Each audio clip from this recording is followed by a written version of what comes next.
지난 안식일에 우리가 모세의 생애를 조금 봤는데 이어서 오늘 모세의 생애를 살펴보겠습니다.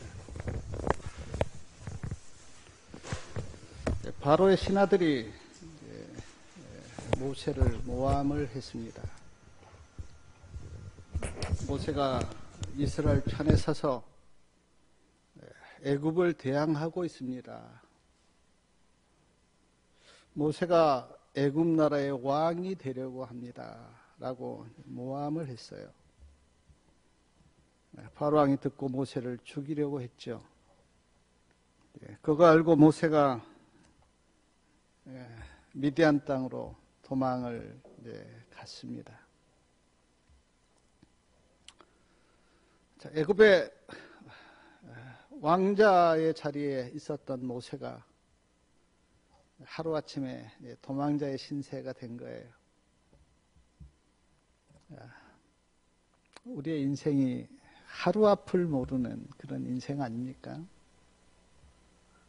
어제까지 건강했는데 어느 날 갑자기 몸이 아파서 병원에 가서 진찰을 해보니까 참 엄청난 병이 올 수도 있고 또 사고로 또 인생이 바뀔 수도 있고 참 우리 인생이 그런 것 같아요. 모세가 미디안 땅에 이렇게 가서 우물 곁에 앉아 있는데 미디안 제사장의 딸 7명이 우물가에 와서 물을 길어서 양들을 먹이고 구유에 물을 채우고 그런 일을 하고 있었어요.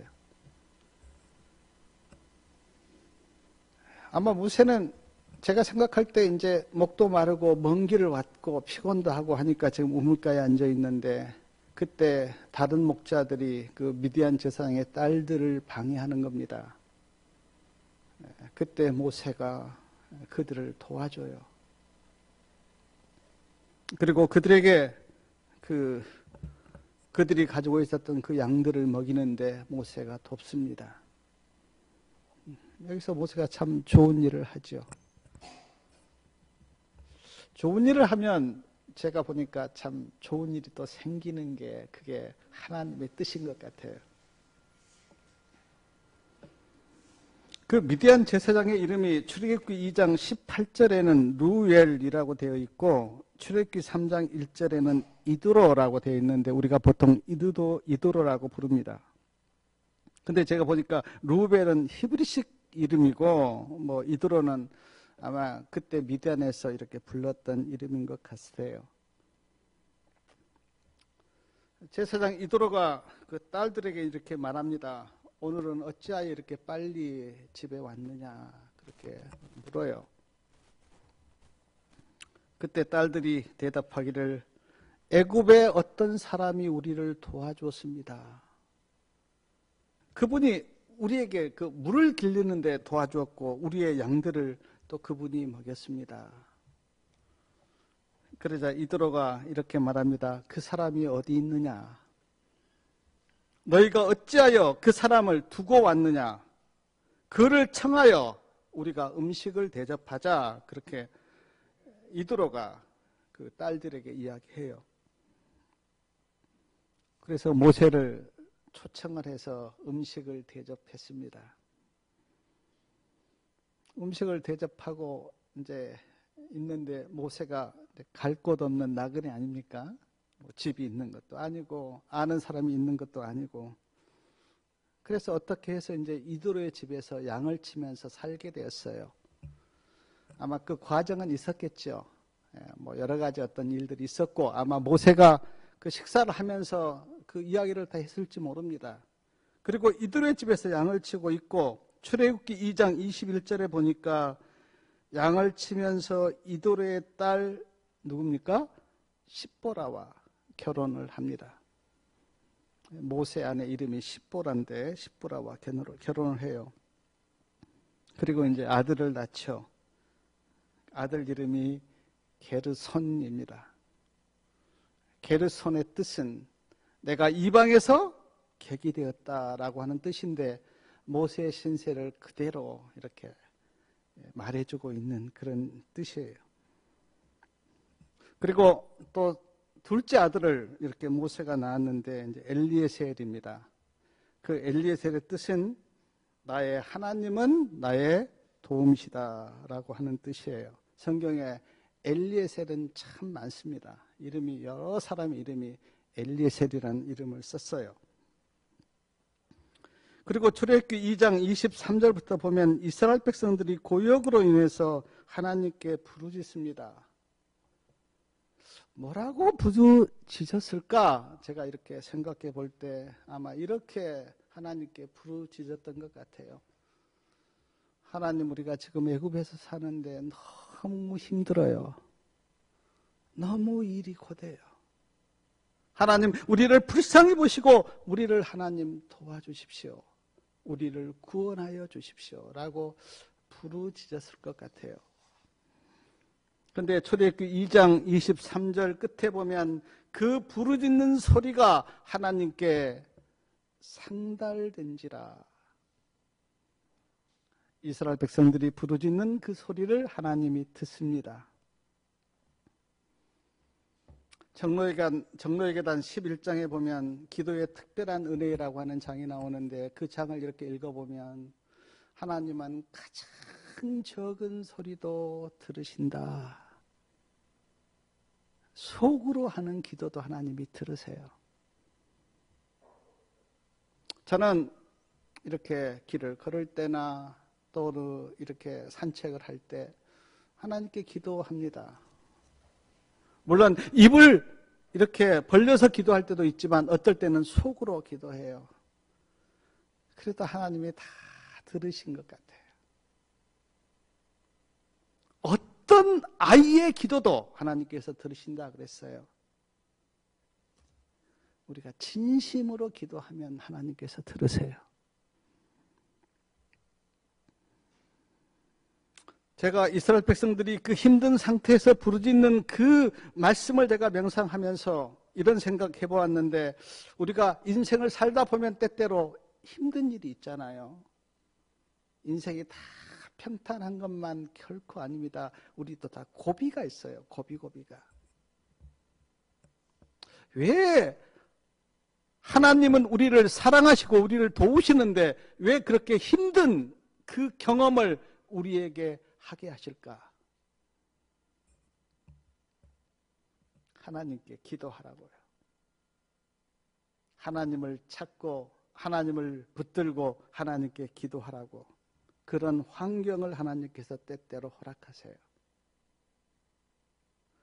만약 이스라엘 백성들이 애굽에서 편하게 잘 살았다면 부르짖었을까요? 아니요. 하나님 찾지도 않았을 겁니다.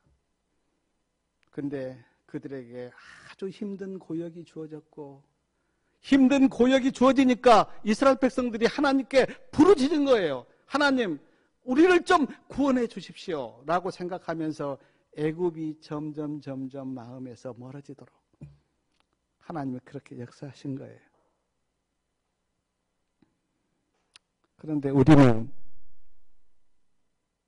힘든 일일 때 하나님을 붙들고 하나님께 부르짖는 게 아니라 우리는 많은 경우에 불평하고 원망하죠. 그래서 우리가 하나님의 은혜와 축복을 많이 놓치죠. 사랑하는 여러분, 힘든 일이 있거나 어려운 문제가 앞에 있을 때 하나님께 부르짖기를 바랍니다. 그러면 축복이 돼요.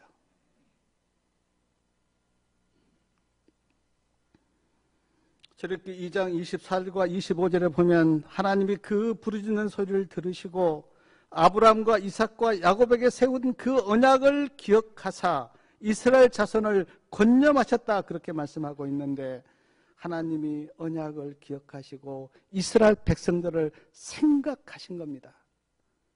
근데 아브라함과 이삭과 야곱에게 그 세우신 그 언약이 뭐냐면, 내가 너와 함께 할 거다. 그리고 너의 후손들이 애굽에 가서 살 건데 내가 그 너의 후손들, 애굽에서 살고 있는 그 후손들을 내가 구원해 내겠다고 하는 그 말씀을 아브라함에게도 하셨고 이삭에게도 하셨는데, 그 언약을 하나님이 기억하신 거예요.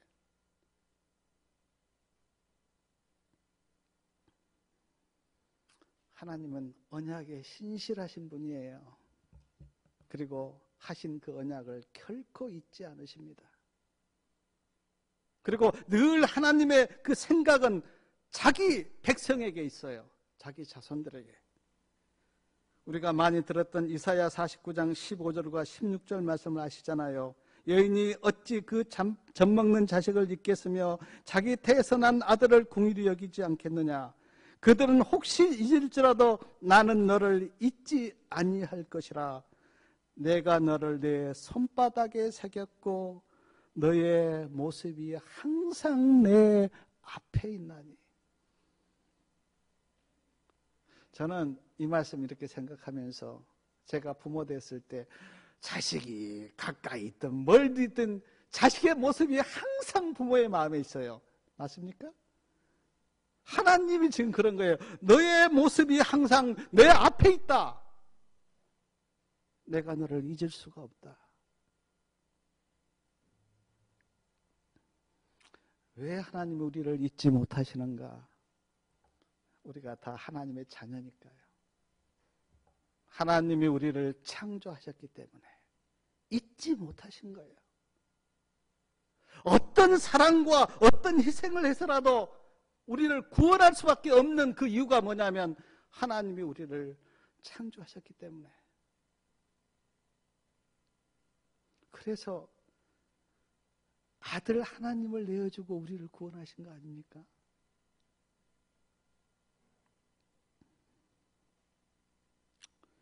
하나님은 언약을 결코 잊지 않으세요.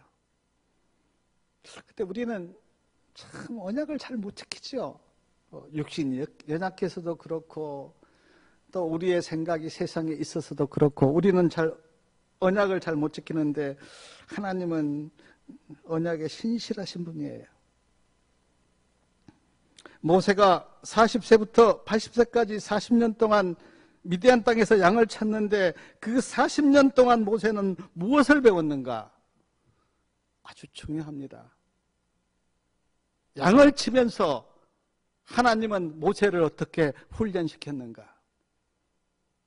구제선지자 248페이지 보니까 인간의 힘이나 지혜를 의지하지 말고 하나님의 능력을 의지하는 법을 모세는 배웠다 그랬어요. 전에 모세는요, 애굽에서 이렇게 자랐을 때는 모세가 막 자기가 힘이 있고 능력이 있는 줄 알고 막 자기의 힘을 의지했는데 미디안 광야에서 양을 치면서 모세는 철저하게 하나님만 의지해야 되겠구나. 그 믿음을 배운 거예요. 또한 모세는 인내와 감정을 조절하는 것을 배웠다 그랬어요. 인내하는 것. 전에는 모세가 자기 성질을 인내하지 못하고 불했잖아요. 사람을 쳐서 죽였잖아요. 그리고 감정을 조절하지 못했잖아요. 근데 인내와 그 감정을 조절하는 법을 모세는 산속에서 배운 겁니다. 또한 양들을 돌보면서 이스라엘 백성들을 어떻게 돌봐야 할 것도 배웠다 그랬습니다.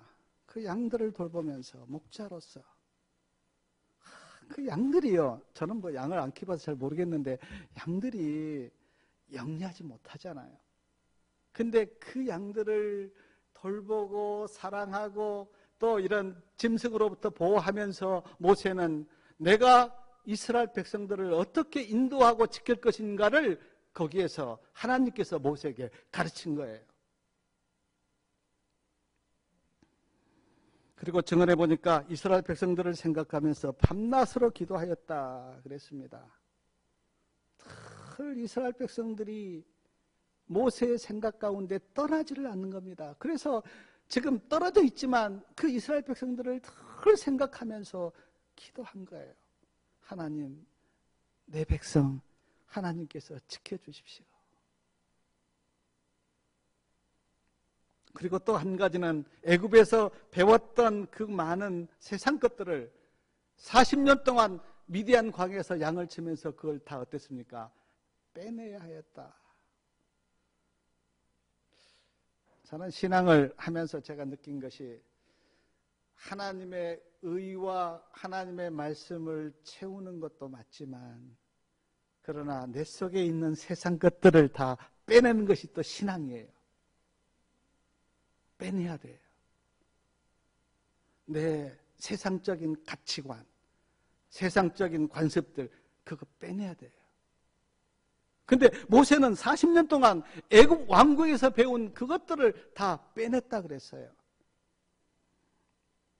부자선지자 250페이지에 보니까 이런 말씀이 있는데 사면이 산으로 둘러싸인 한적한 곳에서 모세는 홀로 하나님과 함께 있었다.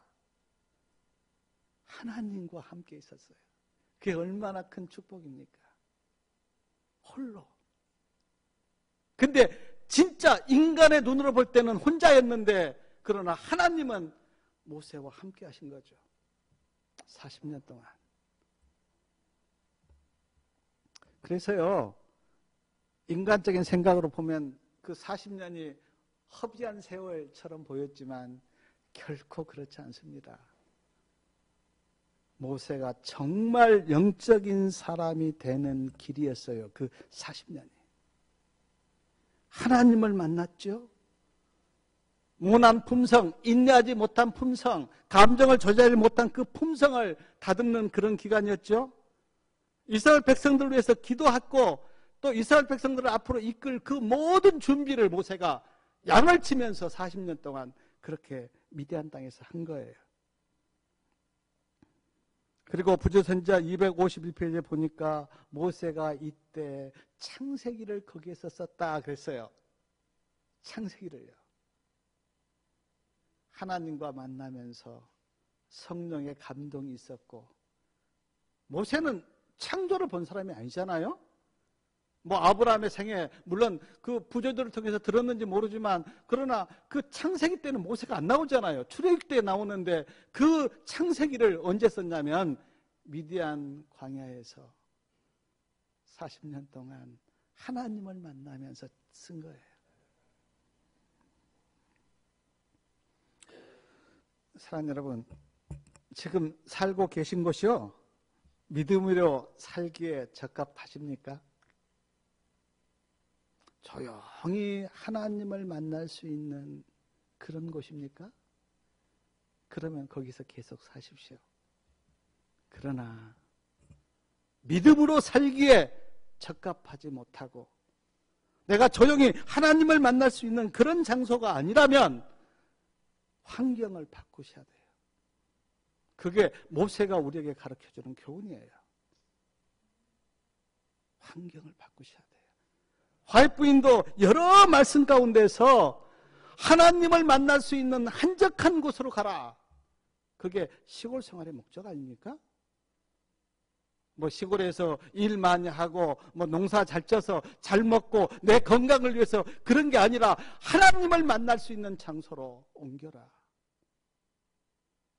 그러므로 지금 계신 곳이 믿음으로 살 수 있고 영적으로 살 수 있는 곳이면 모르지만 그렇지 않으면 기도하십시오. 내가 정말 믿음으로 살 수 있고 하나님을 만날 수 있는 그곳으로 나를 옮겨달라고 그렇게 기도하시기 바랍니다. 출애굽기 3장 1절에 보면 아까 우리가 읽었지만 모세가 호렙산 근처에서 양을 치고 있는데 하나님이 떨기나무 불꽃 가운데서 하나님이 나타나셨어요.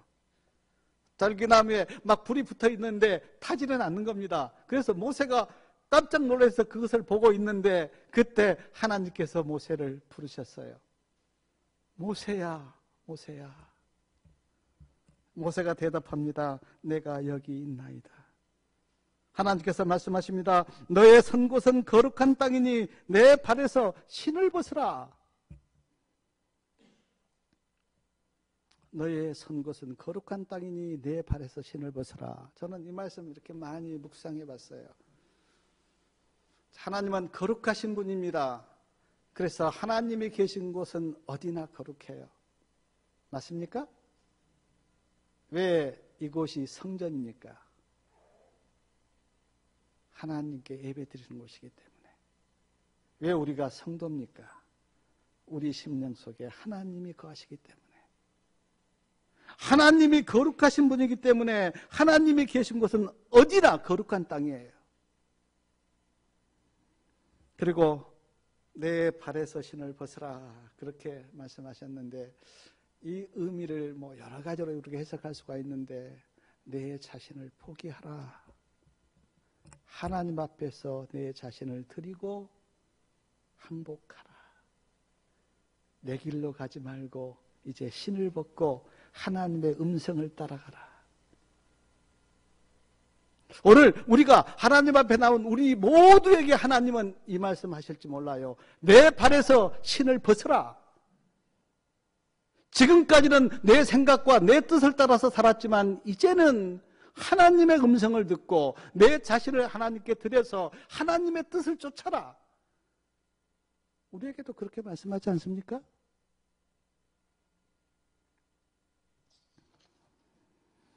그러면서 하나님이 모세에게 말씀하십니다. 나는 내 조상의 하나님이니 아브라함의 하나님, 이삭의 하나님, 야곱의 하나님이다. 하나님이시라고 하는 말을 듣고 모세가 두려웠다 그랬어요. 그리고 얼굴을 가렸다 그랬어요. 근데 하나님께서 그때 이렇게 말씀하십니다. 출애굽기에 보면 내가 애굽에 있는 내 백성의 고통을 내가 보았다. 내 백성이 힘들어서 부르짖는 소리를 내가 들었다. 내 백성의 아픔을 내가 안다. 보았고 들었고 내가 안다. 그래서 내가 그 백성을 구원할 거다. 애굽에서 구원해서 가나안 땅으로 들어가게 할 거다. 그러기 위해서 내가 너를 바로에게 보낼 것이고 내 백성을 애굽에서 네가 인도해 낼 것이다. 그런 구원의 이야기를 하나님께서 모세에게 하세요. 제가 이 말씀 이렇게 묵상하면서 그 내가를 내가 찾아봤어요. 근데 여러 번 하나님께서 내가 할 거다, 내가 들었고 내가 보았고 내가 그 고통을 알고 내가 그 일을 할 거다, 내가라고 하는 말을 너무너무 많이 하세요. 하나님께서 내가 할 거야, 내가. 근데 옛 언약과 새 언약의 차이가 뭔지 아십니까? 옛 언약은 그래 너희들이 한번 해봐. 이스라엘 백성들이 시내산에서 언약을 맺으면서 하나님 우리가 해보겠습니다. 그래 한번 해봐. 그게 옛 언약이에요. 새 언약이 뭔지 아십니까? 새 언약은 나를 받아들이면 너희 안에서 내가 할 것이야. 우리한테 하나님께서 너희들 다 한번 해봐. 소망 있습니까? 소망 없어요. 이스라엘 백성들이 그렇게 출애굽을 했고 홍해를 건넜고 하나님을 본 그들도 장담했죠. 하나님 우리가 잘 지키겠습니다. 그렇게 해놓고도 그리 못했어요. 하나님이 그거 아십니다. 그래서 새 언약을 맺었는데 나를 믿고 나를 영접해라. 그러면 너희 안에서 내가 할 거야. 감사합니까? 그게 새 언약이에요. 근데 지금 하나님께서 모세에게 하신 말씀 가운데 이렇게 찾아보면 내가 할 거야. 내가 봤어. 내가 이스라엘 백성들이 부르짖는 그 소리를 내가 들었어. 내가 그 고통을 알고 있어. 그러므로 내가 이스라엘 백성들을 구원할 거야. 그때 출애굽기 3장 11절 말씀 좀 우리 같이 좀 한번 읽어보겠습니다. 출애굽기 3장 11절 말씀을 좀 우리 같이 읽겠습니다. 모세가 하나님께 고하되 내가 누구간데 바로에게 가며 이스라엘 자손을 애굽에서 인도하여 내리까. 모세가 이제 겁이 털떡 난 거예요. 내가 너를 바로에게 보내서 이스라엘 백성들을 구원해 낼 거야 라고 하니까 모세가 지금 한 대답이 이겁니다. 내가 누구간데 바로에게 가며 이스라엘 자손을 애굽에서 인도하여 내겠습니까? 하나님은 분명히 하나님이 하시겠다라고 말씀하셨는데 지금 모세는 그건 다 생각 안 나고 내가 어떻게 바로에게 가며 이스라엘 백성들을 구원해 내겠습니까? 라고 대답해요. 저는 여기에서 제가요, 이 겸손과 불신에 대해서 내가 생각해 봤어요. 참된 겸손이 뭡니까? 하나님, 내 입으로는 못해요. 하나님 도와주세요. 라고 하는 게 겸손이에요. 근데 불신이 뭡니까? 불신은. 내가 너희 안에서 하겠다고 하는 그 하나님의 말씀을 믿지 못한 게 불신이에요. 근데 제가 이렇게 보니까요, 많은 사람이 겸손 같은데 불신이에요. 하나님이 하시겠다고 그렇게 말씀하는데 그걸 믿지 못. 지금 모세가 그런 거 아니에요? 분명히 그 앞에는 내가 할 거야. 내가 너를 통해서 내가 할 거야. 그렇게 말씀하셨는데 지금 하나님, 내가 어떻게 바로에게 가며 이스라엘 백성들을 구원해내겠습니까?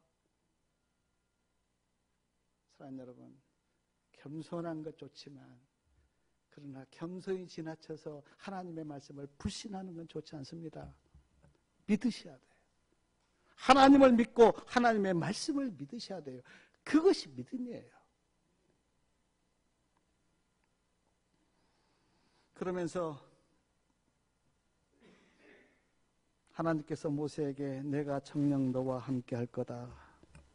그리고 이 백성이, 이스라엘 백성들이 애굽에서 나와서 호렙산에서 하나님께 희생을 드릴 거다. 모세가 하나님께 묻습니다. 하나님, 그러면 내가 이스라엘 백성들에게 가서 너희 조상 하나님이 나를 너에게 보냈다고 하면 그들이 내게 물을 겁니다. 그분의 이름이 뭐냐? 그렇게 물을 겁니다. 그러면 내가 어떻게 대답할까요? 그때 하나님께서 대답한 말씀이 뭡니까? 출애굽기 3장 14절. 나는 스스로 있는 자다. 스스로 있는 자가 나를 너희들에게 보냈다고 그렇게 그들에게 이야기하라. 스스로 있는 자. 사랑하는 여러분, 사람이든 동물이든 꽃이든 모든 피조물은 스스로 있지 않습니다. 하나님께서 창조하셨고 이 세상에 있는 마이크가 됐든 의자가 됐든 다 만들었어요. 누가? 스스로 있는 건 아무것도 없습니다. 이 세상에 어떤 것도 스스로 있지 못해요. 인간이 만들었던 하나님이, 천연계는 하나님께서 창조하셨고 이런 건 다 인간이 만든 거죠. 근데 스스로 있는 한 분이 계시는데 그분은 하나님이세요.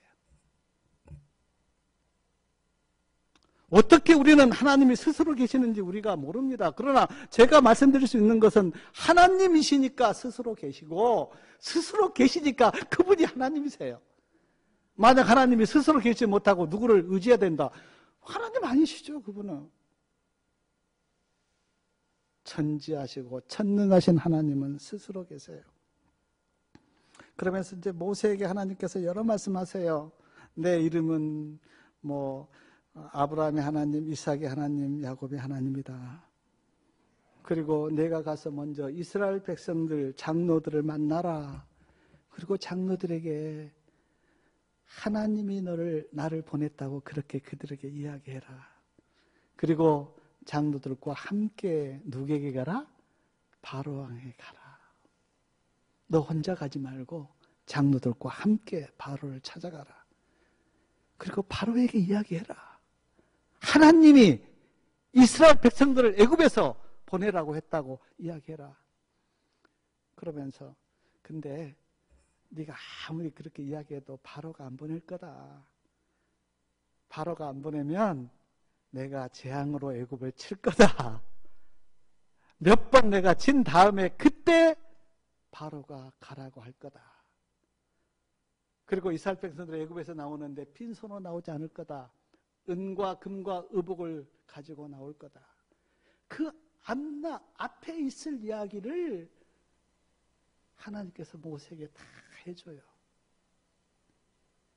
제가 여기서 이렇게 묵상해 봤어요. 왜 그렇게 하셨을까? 만약에 바로가 혹시라도 그렇게 거절할 때 실망하지 마라. 내가 다 네 이야기해 줬지 않느냐. 그러니까 실망하지 말고 다 이러이러한 일이 있고 그 다음에 구원을 받을 거니까 낙심하지 말라. 그리고 하나님이 어떤 분인가 하는 것을 제가 여기서 깨닫게 되었는데 하나님은요, 미래를 다 아시는 분이에요. 정말.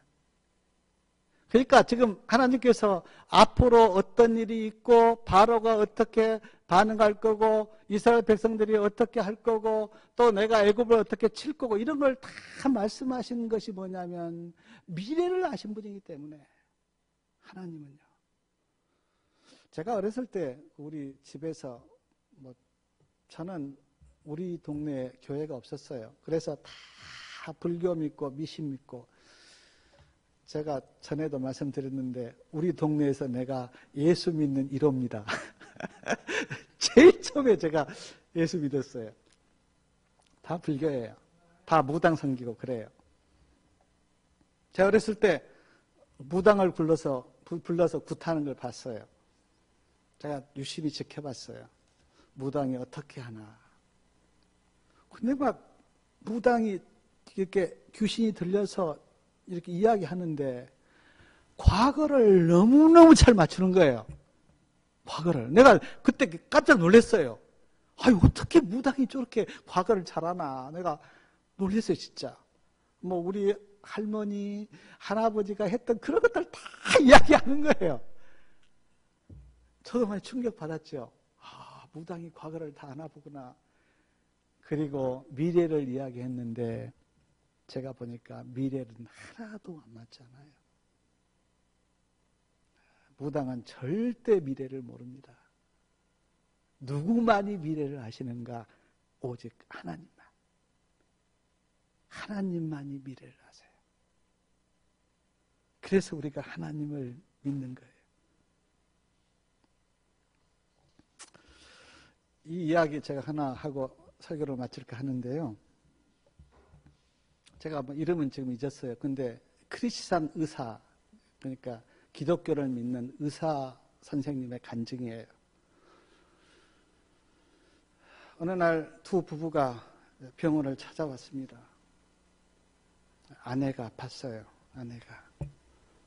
진찰을 해보니까 금방 수술을 해야 될 그런 병이었어요. 몇십 년 전의 이야기니까 그때 수술비가 50만 원 정도 들었다 그래요. 그리고는 남편에게 이야기했습니다. 지금 아내가 급히 수술을 받아야 되는데 한 50만 원이 필요합니다. 그러니까 남편이 이제 무턱대고 지금 병원에 와서 진찰을 해보니까 수술을 해야 된다고 하니까 돈을 구해야 되잖아요. 남편이 대답하기를 내가 그러면 우리 친척집이나 아는 사람 찾아가서 내가 수술비 50만 원을 내가 어떻게 빌려올 테니까 의사 선생님 하루만 기다려달라고. 그래라고. 그리고는 이제 아침에 돈을 빌리러 갔어요. 친척집을 다 이렇게 돈 있을만 한 데를 이렇게 다 찾아가서 이야기를 했는데 돈을 못 빌린 거예요. 그리고 어떤 한 친척은 조건을 딱 걸기를, 그분이 불교 신자였는지는 모르겠는데 조건을 딱 걸기를 예수님 안 믿으면 내가 돈 빌려주겠다고. 그런 분도 계시는 거예요. 마음에 참 상심을 하고 돈을 구하지 못하고 병원에 왔습니다. 아내에게 이야기했어요. 내가 친척집 이렇게 다 갔는데 돈을 못 얻었다고. 당신이 어쩌면 죽을지도 모르는데 내 마음이 참 아픈데 돈을 못 빌려왔다고. 그러면서 어느 친척집에 갔는데 조건을 딱 걸기를 예수님 안 믿으면 내가 돈을 빌려주겠다고. 그런 사람도 있다고. 아내에게 그런 이야기를 한 거예요. 그때 아내가 뭐라고 대답한지 아십니까? 잘하셨어요. 돈 50만 원에 예수님을 팔 수는 없죠. 잘하셨어요. 그냥 예수 안 믿겠다고 하고 아내 지금 수술해야 되는데 그렇게 할 수 있는데 그렇게 믿음을 지킨 그 남편에 대해서 아내가 잘하셨어요. 돈 50만 원에 예수님을 팔 수는 없죠. 우리 이제 집으로 가요. 그리고 예수님께 다 맡기고 그냥 우리가 살아요.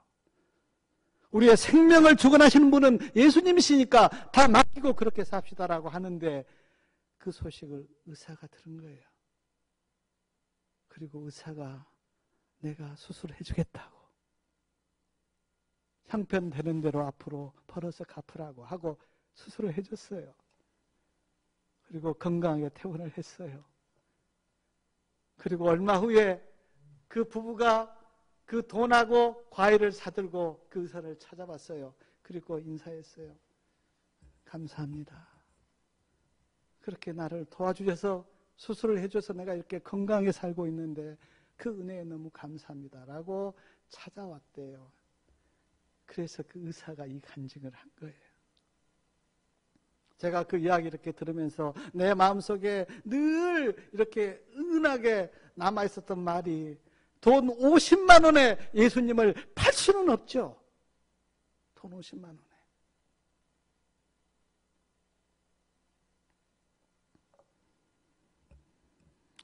제가 옛날 믿음 없을 때는 정말 저도 돈이 최고인 줄 알았거든요.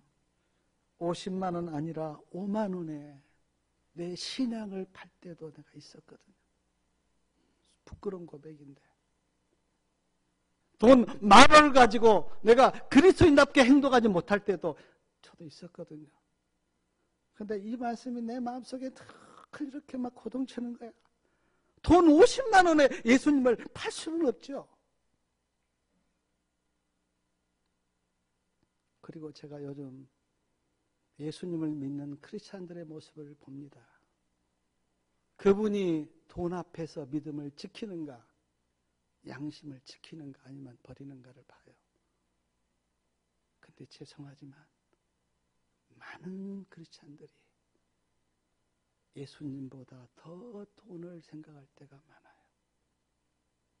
주 예수보다도 귀한 것은 없네, 이 세상 부귀와 바꿀 수 없네, 이 찬미는 우리가 늘 부르면서도 삶 속에서는 돈이 최고예요. 그래서 어떤 목사님이 이렇게 부르짖었습니다. 오늘날 최고의 우상은 돈이다. 돈이 예수님보다 더 파워가 센 것처럼 믿고 있는 오늘 이 세대. 예수님이 말씀하셨어요. 재물과 예수님을 겸하여 섬길 수는 없다. 그렇습니다. 하나님께서 모세에게 나타나셔서 하신 여러 말씀들이 제 마음속에 이렇게 참 와 닿았는데, 나는 스스로 있는 자야. 하나님은 과거와 현재와 미래를 다 보신 분이야. 이스라엘 백성들을 애굽 그 바로의 손에서 구원하실 그 하나님, 그 하나님에 대해서 오늘 우리는 얼마나 신실하게 믿고 있는가. 창세기에서 계시록까지 그 하나님 우리가 다 듣고 알고 있습니다. 길이요, 진리요, 생명이요, 나를 구원하신 그 하나님을 우리가 많이 듣고 알고 있는데, 그러나 삶 속에서는 그 하나님을 내가 얼마나 신실하게 의지하고 있는가에 대해서 우리는 진지하게 하나님 앞에 서봐야 돼요. 사랑하는 여러분, 모세에게 나타나셔서 모세에게 내가 누구인가를 다 말씀하신 이 말씀을 통해서 모세가 하나님을 그렇게 만나고 그렇게 알고 그 모든 인생을 하나님께 드렸듯이 우리는 이 말씀을 통해서 호렙산에서 나타나신 그 하나님이 어떤 분인지 마음에 깊이 새기시고 정말 신실하게 하나님을 의지하고 그 하나님을 믿기를 바랍니다. 그래야 하나님과 내가 연결이 되고 우리에게도 축복이 임해요. 하나님을 모르는 사람들은 어쩔 수 없죠. 그러나 우리는 지금 알고 있잖아요. 모세에게 나타나신 그 하나님이 누구인가? 이스라엘 백성들을 출애굽시켜서 가나안 땅까지 이끄는 그 하나님이 누구인가를 우리는 알고 있기 때문에 정말 이제부터는 하나님을 전적으로 의지하고 내 발에서 신을 벗으라고 하는 그 말씀처럼 이제 정말 기꺼이 하나님 앞에 항복하시기 바랍니다. 그게 축복이에요. 하나님, 나는 전적으로 하나님을 의지하고 하나님께 드립니다. 하나님의 뜻과 하나님의 말씀을 따라서 이제 내가 순종하면서 살겠습니다. 이런 고백을 이 안식일에 다 할 수 있기를 바라면서 말씀을 마치겠습니다.